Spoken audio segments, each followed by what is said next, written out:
it's Amanda with Eat, Pray, Crunch, and as you guys know, I recently gave birth to our daughter Sophia, and I just wanted to sit down and talk to you guys a little bit about breastfeeding and how things are going for us, and just some things that I've learned now that I'm on my second child, and just some things that I think might be helpful for you with breastfeeding and just establishing some good breastfeeding habits and just getting through the initial difficulties and that kind of thing. So let's get started. When you are a first-time mom, getting started with breastfeeding, like I thought when I was a first-time mom, wow, this is going to be so easy. It's such a natural thing. Like, baby opens their mouth, you stick your boob in, and away you go. But it's not always quite that simple and quite that easy. There's a lot more to it that I didn't even know when I was a first-time mom. I did not know that it was going to be so painful at the beginning. I didn't know what a good latch looked like, and that caused me a lot of pain the first few weeks the first time, and because my baby didn't have a proper latch, and I was getting raw nipples and everything, and it really hurt. But I also learned that time passes, and even if you have a good latch, your nipples just kind of have to toughen up a little bit, and after a week or two it does get better. And so that's one thing I just want to tell all you new moms out there. Hang in there. Breastfeeding is so worth it. If you can make it work, there are so many important reasons to breastfeed. I could make a whole separate video on that about why it's so important. Just it's the perfect nutrition for your baby. They've even done studies showing that babies that are breastfed 30 years later have higher IQs and have higher incomes, that kind of thing. There's direct correlations with that kind of thing. It's kind of crazy. But it also just, it's so important for establishing their gut health, because your breast milk has important natural probiotics and enzymes in it that helps populate your baby's gut with good bacteria, which is really important because that sets the stage for the health of so many other things for the rest of their life, preventing inflammatory conditions. It even affects heart health, metabolism, that kind of thing for the rest of their life. So many reasons to breastfeed. It's also just easier too. It's when you're on the go, you don't have to prepare anything, you don't have to sterilize bottles, the source is just right there all the time. So anyway, I could go on and on and on about why breastfeeding is so important if you can do it. But anyway, so like I said, to first-time moms, I would just say go into it knowing that in the first couple weeks there's going to be pain. And if you can get through those first few weeks, it does get better, I promise. Once you've established a good latch, like I said, you just have your nipples have to just kind of go through this toughening up. And then once you get past those first couple weeks, it gets so much easier, and it's no pain at all. It's just whatever, you hardly even feel it after that. But my tip for getting through that initial pain and kind of getting the raw cracked nipples, that kind of thing, is to use lanolin. Lanolin is basically, it's actually from sheep. It's sheep oil. I know that sounds really gross, but it's really natural. It's basically what sheep produce to make their woolly coat waterproof. And so it's just a natural oil. And I have used the Lancino brand because it's 100% lanolin. There's no other additives or anything in it, so it's perfectly safe. You don't have to wipe it off before baby nurses. And it really helps to just put it on there every time after baby nurses, and it really helps keep that pain at bay, keeps the skin moisturized, prevents cracking, that kind of thing. So I highly recommend that for getting through that initial painful period. So establishing a milk supply.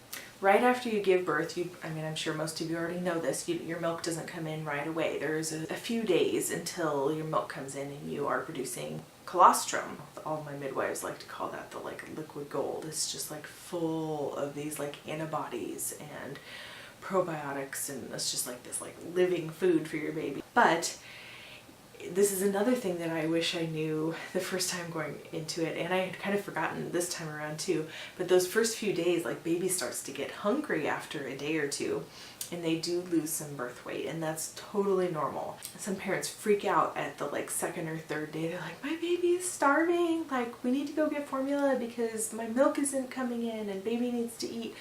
But the problem is, if you do that, if you do start them on formula at that point, then they're not suckling on the breast as much, and them suckling, I don't know if you guys remember from your biology classes or your psychology classes, either one, what a positive feedback loop is. A positive feedback loop is when there is a stimulus or your baby suckling on your breast, and the more they do that, the more it increases the result, which is the milk production.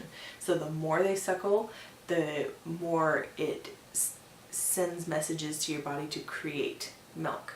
So that's what causes the milk to come in the first place. So if you all of a sudden start feeding formula and they're suckling less, then it's going to take even longer for your milk to come in, or it might not come in at all. So it's really important for them to be feeding on demand, suckling during those first few days, even if they're just getting that colostrum. Same for building your milk supply. It's a positive feedback loop. It's basically supply and demand. So the more the baby suckles, the more hungry they are, that increases the supply. The longer they suckle, the more milk you produce. So those first few days, just expect the baby might be a little bit fussy and hangry, especially if it gets to be like day 3 or 4. With my first child, I can't remember, I think it probably took about 3 days for my milk to come in. This time it only took 2 days, but I think it can take up to 4. So just know that that's normal. Baby is going to survive. And once your milk comes in, then you'll like see the way their suckling changes when your milk comes in. It's like so satisfying for baby and for you. And then once your milk does come in, your boobs can get really engorged, just because it's like your body's like, whoa, there's a baby here, I need to feed it, and I don't know how much milk I need to produce. Are there twins, or is there one? I don't know. So they just like overproduce, and your boobs can get like rock hard and painful. And so some ways to deal with that are to just keep feeding baby, obviously. But you can pump a little just to relieve the pressure. But like I did say, if you do pump all of that, you will keep producing that much milk. So you have to decide, do you want to keep pumping, or do you just want your body to regulate and produce just for nursing your baby? That's a decision you have to make yourself. But if you want to just relieve a little of the pressure, just like pump an ounce, just to relieve the pressure, that is really helpful. And just like taking a hot shower, heat. I've even heard that putting a cabbage leaf on there in your bra can help with that engorgement. But that only lasts for a day or 2 as well, and then your body regulates and realizes, oh, okay, this is how much milk I need to produce for this baby, and it slows down a little bit. Oh, and another way to encourage your milk to come in and to increase supply is to have skin-to-skin time with your baby. When you have that skin-to-skin, it produces the hormone oxytocin in your body, and the lactation hormone. I can't remember what it's called. But just having skin-to-skin with your baby will really help with your milk coming in and your milk supply. And another thing to keep in mind is at first you don't necessarily want to feed your baby on a schedule, at least while you're establishing your milk supply. You really want to be feeding baby on demand. So when baby cries or fusses or whatever, you put baby on the boob. And like I said, positive feedback loop, that is what causes your milk to come in. And you want to keep feeding on demand to regulate your body, to teach your body how much milk it needs to produce specifically for your baby, because your baby's demand, creates the supply in your body. So that's another thing I suggest, is just, for the first few weeks, feed baby on demand. And then if you are a schedule kind of person, then you can start working into a schedule and your body will regulate then. But don't try and do that right at the beginning, because that can really damage your milk supply and you might not produce enough then. So that's just something to keep in mind at the beginning. So latch. This is something that is more complicated than I thought it was going to be.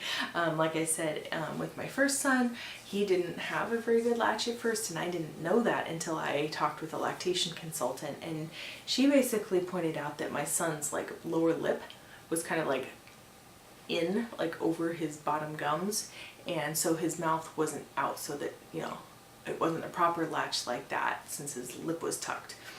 And that's what was creating so much extra pain for me. And once I figured that out, and once she showed me that, you know, the lips should be fish lips, you know, like that, then I was like, oh, well, that makes a huge difference. Once I started doing that, like, so much of the pain went away.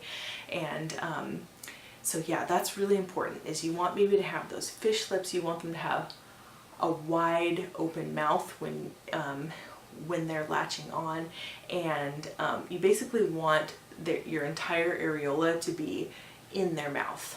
And that's something I didn't know either. Like, before I was mom, I was like, oh, just a little bit of your nipple goes into their mouth. No, it's like the entire areola goes into their mouth. So yeah, you can actually like use your nipple to like open their mouth further to like get that really good latch. And if they're kind of like fighting it and having a hard, kind of like pulling their head away, like my daughter does that sometimes now, sometimes you can just like gently push their head, you know, against your boob until they're actually latched. Then you can let go, and then they get going.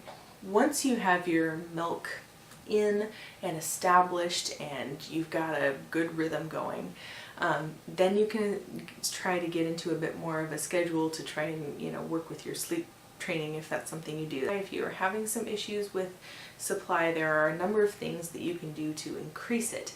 Number one thing being, like I said, breastfeeding is a positive feedback loop. It's supply and demand. So if you are having issues with enough milk, frequent nursing is something that will help increase the demand, right? So if baby is suckling more often, then it tells your body, oh, I need to be making more milk because baby is nursing so frequently, and hopefully that will help produce more. Another thing that you can do to help with that is pumping after feeding. It's the exact same thing. It's just creating more demand on your body. So if baby is done nursing but you're still not producing enough milk, pump afterwards, because it's telling your body, oh, I still need to produce more. And there are just some things you can consume to help as well. I really like this nursing tea. I think it's like the traditional medicinals. I have that every night or every other night to help with my supply. You can also take fenugreek, which is an herb, which really helps with milk supply. Brewer's yeast. So actually, like, a dark beer can actually help with milk supply. Not that I would suggest doing that real frequently, just for other reasons, but you can actually get brewer's yeast and cook with it too, or make like lactation cookies. So that brings me to another thing, lactation cookies. You can use like oats, because that's good for it as well. You put in the yeast, and I can't remember everything that goes into it, but you can just Google lactation cookies, and they're just like chock full of ingredients that help with milk supply.